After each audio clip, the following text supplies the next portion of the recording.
आदाब नमस्कार। एक बहुत बड़ा फैसला भारत के सुप्रीम कोर्ट से पास हुआ है। लगातार आप देख रहे होंगे संभल मामले में सर्वे के आदेश दिए गए, इसके बाद हिंसा हुई। जौनपुर की मस्जिद के सर्वे के आदेश दे दिए गए। अजमेर शरीफ के अंदर मंदिर है, इस याचिका को भी स्वीकार किया गया और नोटिस दे दिया गया। और इस पूरे मामले में प्लेसेस ऑफ वर्शिप एक्ट पर सुनवाई की सुप्रीम कोर्ट में, और सुप्रीम कोर्ट ने बहुत बड़ा आदेश पास किया है। सुप्रीम कोर्ट ने कहा है कि जब तक सुप्रीम कोर्ट में इस पूरे मामले की सुनवाई चल रही है, प्लेसेस ऑफ वर्शिप एक्ट 1991, तब तक किसी भी नए सर्वे के आदेश नहीं दिए जाएंगे और किसी भी मस्जिद के सर्वे की कोई नई पिटीशन, जो आजकल मस्जिदों के नीचे मंदिर ढूंढने की एक पूरा एक ट्रेंड शुरू हो गया है, कोई भी नई पिटीशन निचली अदालतों में दाखिल नहीं की जाएगी, स्वीकार नहीं की जाएगी। ये आदेश दिया है। हमारे साथ वृंदा ग्रोवर है, जो कि इस पूरे मामले में जमीयत को रिप्रेजेंट कर रही थी, वो कोर्ट में मौजूद थी। वृंदा जी, पहले तो आदेश के बारे में बताइए और फिर इसके इम्प्लीमेंटेशन और कैसे देखती हैं इस आदेश को। देखिए, आज बहुत ही अहम और महत्वपूर्ण आदेश आया है। This order speaks to the basic structure of our Indian constitution, which says that secularism is part of the basic structure of the constitution. Places of Worship Act was passed, parliament ने पारित किया था 1991 में। उससे पहले बाबरी मस्जिद, राम जन्मभूमि का एक सिविल डिस्प्यूट शुरू हो चुका था। ये पार्लियामेंट ने इसलिए पास किया क्योंकि उसको चलते, जैसे हमारे देश का इतिहास गवाह है, there was a lot of communal tension. In fact, there were riots. And Babri Masjid, a historical monument, was broken in an act which has been held to be illegal in its judicial order by the Supreme Court also. Now, in these circumstances, Parliament ने कहा कि ये अगर इस बात को खोलेंगे तो हिंदुस्तान जो है वहाँ पर जो एक डाइवर्स प्लूरल कम्युनिटीज़ रहती हैं, तो ये झगड़े पड़ जाएंगे। और अगर आप बोलते रहेंगे इतिहास में क्या हुआ, तो देश आगे की तरफ कब देखेगा, प्रगति कब करेगा। तो इन सब झगड़ों पर रोक लगाने के लिए 1991 में पार्लियामेंट ने प्लेसेस ऑफ वर्शिप एक्ट पास किया, जिसमें कहा गया किसी भी संस्थान जो रिलीजियस प्लेस ऑफ वर्शिप है, उसका जो कैरेक्टर है, जो कैरेक्टर 15 अगस्त 1947 को था, जो देश की आज़ादी का दिन था, जिसके बाद हमने एक कॉन्स्टिट्यूशन अडॉप्ट कर ली है, वो वहीं पर फ्रीज़ हो जाएगा और उसके ऊपर कोई बहस नहीं होगी, कोई केस नहीं होंगे। आप उसके कैरेक्टर को कन्वर्ट नहीं कर सकते। बाबरी मस्जिद, राम जन्मभूमि का डिस्प्यूट चल रहा था, सिर्फ उसको एक एक्सेप्शन बनाया गया। इस एक्ट के चलते भी हम जानते हैं कि ये बहुत जगहों पर, अब तो सूफी श्राइन जैसे अजमेर दरगाह तक पे कहीं ना कहीं कोई ना कोई सूट फाइल कर देता है कि इसके नीचे क्या है। देश का इतिहास कॉम्प्लेक्स है, इतिहास हमेशा कॉम्प्लेक्स होता है, और आप इतिहास में गढ़ने जाएंगे तो कहाँ तक जाएंगे, और उससे फ़ायदा क्या होगा, देश के लिए क्या फ़ायदा होगा, देश के हित में क्या है। आज कोर्ट ने कहा कि जो भी जब तक हम ये मामला तय नहीं करेंगे, अब इस मामले में क्या है, कुछ रिट पिटिशंस डाली गई हैं चैलेंज करते हुए प्लेसेस ऑफ वर्शिप एक्ट की कॉन्स्टिट्यूशनैलिटी को, कि ये कॉन्स्टिट्यूशनली वैलिड कानून नहीं है, इसको सुप्रीम कोर्ट को रद्द कर देना चाहिए। जमीयत उलेमा हिंद ने एक रिट पिटिशन दाखिल करी हुई है, जिसमें कहते हैं कि इस एक्ट का एनफोर्समेंट चाहिए हमें, और वो एनफोर्समेंट के लिए हमने बल्कि एक स्टे एप्लीकेशन भी लगाई हुई है कि जब तक केस डिसाइड नहीं होता इस पे रोक लगाई जाए। हाल ही के दिनों में ये संभल में कितना बड़ा लोगों की जानें गई हैं इस मसले को लेकर। अदालत ने आज जो बहुत महत्वपूर्ण फैसला दिया है, उसमें कहा है कि कोई नया सिविल सूट इस मामले को लेके कि मंदिर है कि मस्जिद है, मस्जिद के नीचे क्या है, कोई भी उसके, ये मंदिर मस्जिद का खेल नहीं है, कोई भी प्लेसेस ऑफ वर्शिप हो, कोई सिविल सूट रजिस्टर नहीं होगा, और कोई इफेक्टिव ऑर्डर, फाइनल या इंटरिम ऑर्डर, क्योंकि ये सर्वे वगैरह तो इंटरिम भी होते हैं, कोई भी ऐसा ऑर्डर नहीं पास होगा, और कोई भी सर्वे का डिसीजन नहीं दिया जाएगा। अदालत पहले तय करेगी कि सेक्शन 3 और section 4 places of worship act, उसका कॉन्स्टिट्यूशनैलिटी क्या है, तब तक ये सब बातों पे रोक लगाई जाएगी।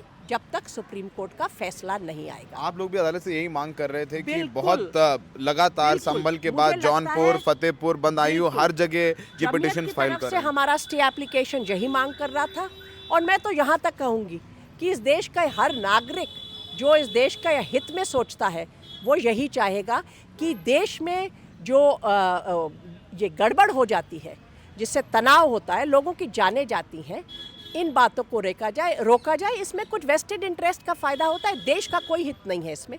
और अब सुप्रीम कोर्ट ने संज्ञान लिया है मामले का। जब सुप्रीम कोर्ट संज्ञान ले चुका है तो फिर नीचे की अदालतों को रोकना चाहिए सुप्रीम कोर्ट का फैसला आने तक। वृंदा जी, एक और बहुत अहम सवाल है कि संभल कोर्ट में भी या जहां पर भी निचली अदालतें ये जो पिटिशंस एक्सेप्ट कर रही हैं, सर्वे के आदेश दिए गए हैं, वो पूर्व चीफ जस्टिस डीवाई चंद्रचूड़ जी के उस ऑब्जर्वेशन को कोट करते हैं कि डीवाई चंद्रचूड़ साहब ने कहा था कि हम लोग पूजा हो रही है या इबादत हो रही है, हम उसको बदल नहीं रहे हैं, उसका स्वरूप नहीं बदल रहे हैं, हम बस ये देखने के आदेश के या इस देखने के फेवर में है कि वहाँ सर्वे से देखना चाहते हैं कि भाई वहाँ पर क्या है क्या नहीं है। तो सर्वे से स्वरूप चेंज नहीं होता है। दो बातें हैं।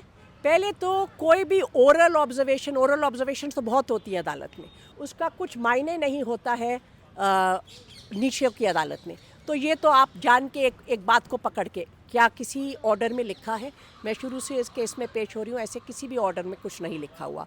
हाँ, कानून में लिखा हुआ है, प्लेसेस ऑफ वर्शिप एक्ट में लिखा हुआ है कि ये बातों को दोबारा नहीं खोला जाएगा। जब एक कानून हमारे देश का कानून होता है जो पार्लियामेंट ने पास किया है, एक जिसको हम बोलते हैं प्रिजम्पशन ऑफ कॉन्स्टिट्यूशनैलिटी, तो अदालतें उससे बाइंड होती हैं, हर अदालत। तो ये कहना कि आप एक ओरल ऑब्जर्वेशन को सोच रहे हैं, वो एक गलत बात है।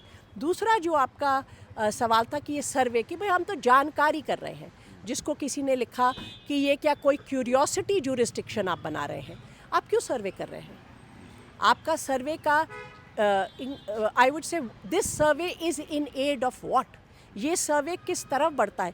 और आप नीचे की अदालतों में देखिए क्या हो रहा है। सर्वे होता है, फिर बोला जाता है पूजा करने दीजिए, उसके बाद इसको ढाइए। तो सर्वे तो first step towards changing the religious character of the place of worship.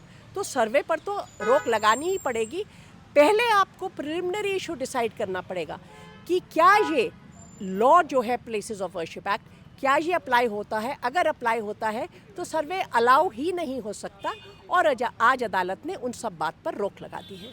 क्या कुछ और टिप्पणी जस्टिस विश्वनाथ ने कुछ कहा है कि अयोध्या के बाद उनको लगा कुछ निचली अदालत पर भी कोई टिप्पणी की है जस्टिस विश्वनाथ ने जो बहुत इंपॉर्टेंट हो सकती है? अयोध्या की जजमेंट में, ऑल्दो अयोध्या का केस एक्सेप्शन था स्टैट्यूट में, मगर उसमें 5 जजों की खंडपीठ ने बहुत ध्यान से उल्लेख किया है कि प्लेसेस ऑफ वर्शिप एक्ट का उद्देश्य क्या है, प्लेसेस ऑफ वर्शिप एक्ट को क्यों पारित किया गया है, उसकी मान्यता किस तरह बनाए रखें, और कैसे we have to look forward as a nation and we should not be reopening. तो जस्टिस विश्वनाथन ने हमको वही बातों को ध्यान दिलाया कि सुप्रीम कोर्ट में ये हो चुका है, ये बोल दिया गया है। इसके बाद इस तरह नीचे में सर्वे होना, उसी वक्त कमिश्नर बैठा देना, ये बिल्कुल आप जो सुप्रीम कोर्ट की जजमेंट है आप उसका का रिस्पेक्ट नहीं कर रहे हैं। चाहे प्लेसेस ऑफ वर्शिप एक्ट के लिए बाबरी मस्जिद, राम जन्मभूमि डिस्प्यूट एक एक्सेप्शन हो, मगर अगर सुप्रीम कोर्ट एक कानून के ऊपर कुछ लिखता है और कहता है इस कानून को इस तरह समझना चाहिए, इस तरह उसको इंटरप्रेट करना चाहिए, तो क्या वो अदालतों पर और देश के नागरिकों पर लागू नहीं होगा? वृंदा जी, आखिरी सवाल, और आपने तमाम केसेस में रिप्रेजेंट किया है, लिंचिंग केसेस में आप वर्डिक्ट लाई हैं, लोगों को सज़ा कराई है आपने। जिस तरीके से हाई कोर्ट के जज साहब ने, यादव जी ने जिस तरीके के वो बयान दिया, उन्होंने कहा कि कानून तो मेजॉरिटी के हिसाब से चलेगा, उनके हमारे बच्चों को गीता और वेद पढ़ाए जाते हैं, उनके बच्चों को तो पशुवध देखते हैं, तो वो टॉलरेंट कैसे होंगे? निचली अदालतें ये सर्वे के आदेश पास कर रही हैं बिना एएसआई को सुने या बिना मस्जिद पक्ष को सुने। तो आपको लगता है सुप्रीम कोर्ट ने जो आज ये बातें कही हैं उसका एक बहुत बड़ा व्यापक असर भी होगा? बिल्कुल, मुझे लगता है दिस वाज मच नीडेड, इसकी बहुत ज़रूरत थी देश को, देश के नागरिकों को, और शायद सब अदालतों को भी। सिर्फ यही नहीं कि आज का जो फैसला जो रिपोर्ट हुआ है कि चीफ जस्टिस ऑफ इंडिया साहब ने रिपोर्ट मंगाई है इलाहाबाद हाई कोर्ट से कि जिस तरह की बातें बयान दिया गया है बाय जस्टिस यादव, देखिए आप कॉन्स्टिट्यूशनली बाउंड हैं। अगर आप कॉन्स्टिट्यूशन को मान्यता नहीं देते तो आप जुडिशल ऑफिस कैसे ऑक्यूपाई करते हैं, ये बहुत बड़ा सवाल उठता है। और इस देश में एक बहुत बड़ा ट्रस्ट और कॉन्फिडेंस जनता का जुडिशरी में है, और वो बनाए रखना उतना ही कर्तव्य जुडिशरी का भी रहता है। तो अगर आप कहेंगे कि आप कॉन्स्टिट्यूशन में कुछ भी लिखा रहे, आप जो अपनी पर्सनल मान्यताएं हैं आप उनके ऊपर सोचते हैं देश चलेगा, तो इसमें तो बिल्कुल आपने जो ओथ ऑफ एलिजियंस लिया टू द कॉन्स्टिट्यूशन, आपका जो हर act, not just your judicial act but the conduct of a judicial officer is bound by constitutionalism. और ये बहुत ही विचलित करने वाली स्थिति है। एक बहुत नाइव सवाल है, लेकिन हमारे तमाम दर्शक जो हमसे मिलते हैं उनसे पूछते हैं कि क्या अजमेर शरीफ की दरगाह का भी सर्वे होगा, क्योंकि उसकी विश्व में इतनी मान्यता है। तो आज के आदेश के बाद तो अजमेर शरीफ दरगाह का सर्वे तो नहीं होगा? बिल्कुल नहीं होगा। मेरी उम्मीद है कि इस देश के लोग, इस देश का एडमिनिस्ट्रेशन, इस देश की डिस्ट्रिक्ट जुडिशरी और इस देश की पुलिस सुप्रीम कोर्ट के फैसले का सम्मान करेगी। Thank you so very much. तो वृंदा ग्रोवर जी ने बहुत अच्छे से समझाया कि कोर्ट ने फैसला दिया है, कोई नए सर्वे के आदेश नहीं होंगे, कोई नई पिटीशन दाखिल नहीं कर पाएंगे। अगर कोई कहे कि दिल्ली के फलानी मस्जिद के नीचे मंदिर था तो वो भी एक्सेप्ट नहीं होगी कोर्ट में। एक बड़ा फैसला सुप्रीम कोर्ट में। उम्मीद है कि अब ऐसे मामले रुकेंगे, बंद होंगे और देश में असल मुद्दों पर, बेरोजगारी, महंगाई, इन सब मुद्दों पर चर्चा होगी। हमें देखने के लिए बहुत बहुत शुक्रिया।